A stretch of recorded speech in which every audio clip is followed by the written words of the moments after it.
suara organ yang kita dengar tadi bagus atau enggak?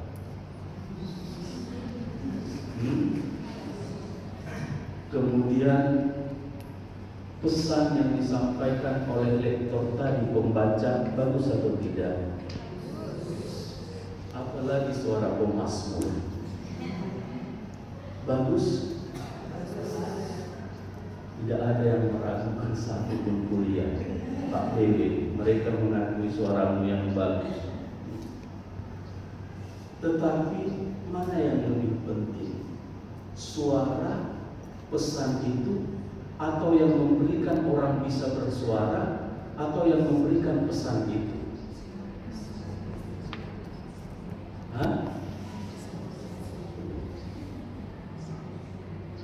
Baju mana yang lebih penting daripada tubuh? Tubuh, yakinnya. Makanan mana yang lebih penting daripada daging tubuh kita? Tubuh bilang lah. Dalam arti dalam poin ini saya mau mengajak di awal ini Bapak Ibu, karya seni seindah apapun, ekspresi seni atau kreasi seindah dan sehebat apapun, sekagum apapun kita, tidak akan pernah mengalahkan sumber dari yang memberikannya. Saya teringat dalam Lukas ayat tertentu, Yesus pernah mengatakan, pakaian Salomo terkenal hebat, indah. Tetapi dalam poin tertentu, Yesus mengatakan, ingat loh, kalian kagum terhadap pakaian Salomo, kalian kagum terhadap entah tas buatan Hermes atau apapun, entah baju buatan merek apapun, tapi ingat bahwa belum ada pakaian yang indah di dunia yang mampu mengalahkan keindahan bunga batu. Bunga batu, apakah ada yang meminta? Apakah ada yang menjahit atau apa namanya itu? Merajutnya? Ada. Tetapi keindahannya jauh melebihi keindahan dari pakaian yang paling indah di dunia itu, kata Yesus. Dengan cara ini sebenarnya Yesus mau mengarahkan kita, dan saya pun mau mengarahkan kita, suara yang bagus, pesan yang bagus tidak pernah mengalahkan Allah yang sumber pemberi, Allah yang sumber anugerah. Kalau ditanya siapa seniman yang paling hebat, tidak akan pernah lepas dari satu jawaban, Allah sendirilah seniman yang paling hebat, yang telah menciptakan Anda, menciptakan saya, menciptakan dunia. Apalagi kalau kita, beberapa saya lihat basic kita bukan seni. Saya juga dari di bawah langsung tertawa kami berdua. Karena waktu COVID kami sering nyanyi sama-sama. Saya kelak gitu dulu waktu itu di gaul pastri itu bilang, itu pastor. Apanya sebenarnya basicmu? Matematika dan tadi ekonomi katanya, ekonomi pastor. Tetapi karena dia dalam poin ini kita masuk kepada bacaan Bapak Ibu hari ini semakin memperkaya kita dengan pertemuan dua hari ini, saya kira ya. Paulus kepada jemaat di Korintus mengkritik, tetapi kritikannya ini bukan sebagai orang luar. Kita akan bisa merasakan ketika kita mengkritik sebagai orang luar, tidak akan pernah ada empati, tidak akan pernah ada belas kasih. Tidak. Kita mengkritik sebagai orang luar akan keegoisan kita, kesombongan kita, kehebatan kita. Tetapi ketika kita mengkritik dengan rasa persaudaraan, dengan rasa empati, inilah yang kita temukan dalam bacaan hari ini. Saya dengar saudara-saudari, para guru, Paulus kepada jemaat di Korintus, bahwa ada percabulan di antara kalian. Tetapi percabulan ini lebih berat, dan bahkan di tempat orang yang tidak mengenal Allah itu tidak ada terjadi. Itu kata Paulus ya tadi. Itu tidak ada terjadi. Malah di dalam tempat kalian yang sudah mengenal Allah bisa hal ini muncul, dan bahkan kalian mencoba menutupinya dengan kesombongan. Bayangkan, sudah berdosa, sombong pula. Sarangnya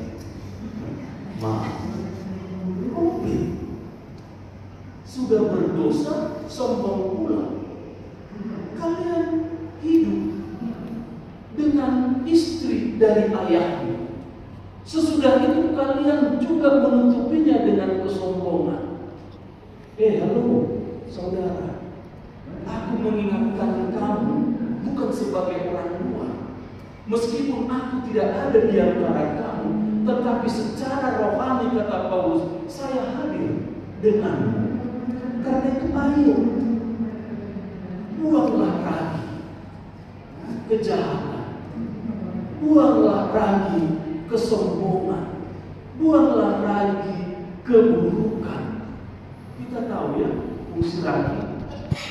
Saya nggak tahu fungsi lagi selain membuat tape apa lagi. Nah, yang lebih utama mau mengatakan rotinya saya. Ternyata walaupun ahli sendiri, pemain musik, pelukis, fiction show, ternyata tahu juga cara membuat roti. Tetapi membuat roti pun butuh seni, kan? Nah, ragi. Kalau kita menjadi pelaku ragi keburukan di kelas, di unit kita, di antara para guru, bisa kita bayangkan dampaknya. Tidak pernah orang menanam padi, tidak pernah orang menanam rumput muncul padi. Ada di antara kalian yang menanam rumput muncul padi, tumbuh padi?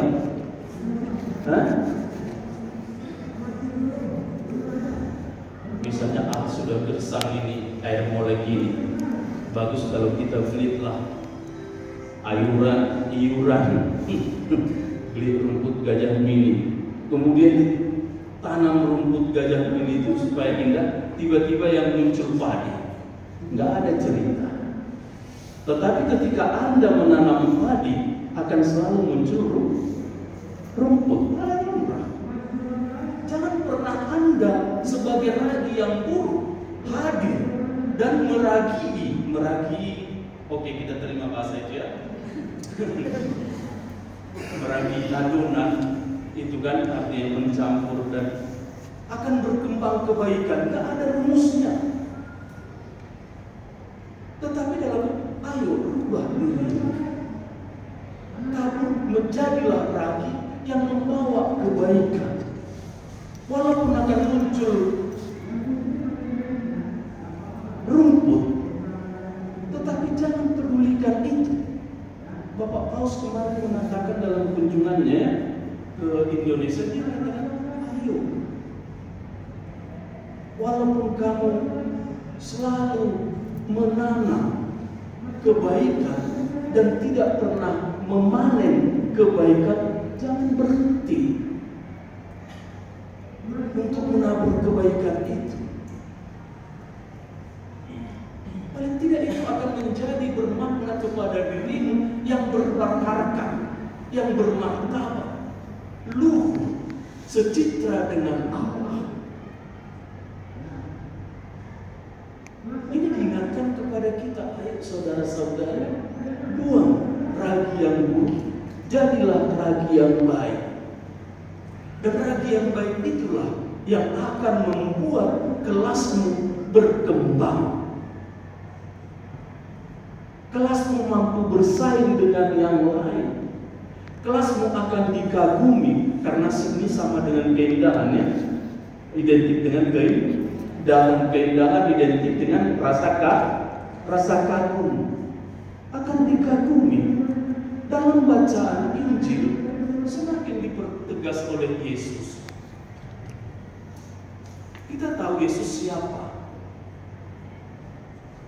Bahwa dalam melakukan mukjizat orang mati pun bisa dibangkitkan lagi. Laut yang bergelora hanya dengan satu kata, tenang, langsung tenang. Orang lumpuh dengan satu kalimat, yang kemarin Injil kemarin dalam yang Katolik pasti masih ingat, ya, hanya dengan satu kata, ya kan? Kata apa itu? Ephata. Ephata, terbukalah. Langsung orang yang tuli, orang yang bisu berbicara, yang tuli itu langsung mendengarkannya dengan satu kata Ephata. Tetapi ketika dia di hadapan orang-orang tertentu yang merasa bahwa hidup ini adalah miliknya dan merasa punya kuasa untuk memasukkan ke dalam surga atau neraka, itu orang Farisi dan para ahli Taurat yang mereka merasa di tangannya lah kunci neraka dan kunci surga. Mereka yang menentukan siapa yang masuk. Yesus mengatakan ada hari Sabat. Memang hari Sabat diciptakan untuk memuluskan Tuhan. Ini aturan perjanjian lama. Tetapi untuk aturan ini tidak pernah bisa mengalahkan kebaikan. Mereka mengamat-amati, dia akan sembuhkan enggak? Namanya Yesus dalam berbuat kebaikan tidak akan pernah pandang bulu. Mari, mana yang lebih pas? Menyembuh, berbuat baik atau berbuat jahat? Enggak bisa dijawab oleh mereka. Kemudian dalam poin ini Yesus mengatakan, ayo sembuhlah. Sembuh. Ini mau menunjukkan apa? Bahwa yang lebih utama adalah kebaikan. Berbuat kebaikan. Berbuat kebaikan itu akan membuat kita berani melepaskan diri kita, melepaskan keegoisan kita, melepaskan kesenangan-kesenangan kita, melepaskan keterikatan kita. Tanpa ini kita bukanlah pelaku kebaikan yang bebas, tetapi kita pelaku kebaikan yang diintimidasi, yang ditakut-takuti. Cobalah kalau seni sudah terikat kepada ketidakbebasan, apa yang terjadi? Kok lagi-lagi kesenian? Tapi saya berpikir khotbah saya sudah terlalu panjang kali ini. Semoga pertemuan kita 2 hari ini kita maknai dengan benar, bukan hanya dalam arti workshop untuk pembelajaran seni budaya, tetapi juga pembaharuan refleksi untuk pribadi kita masing-masing. Pesan saya dalam Ekaristi ini, nanti masih banyak pesan lagi, paling tidak jadilah ragi yang baru. Tuhan memberkati.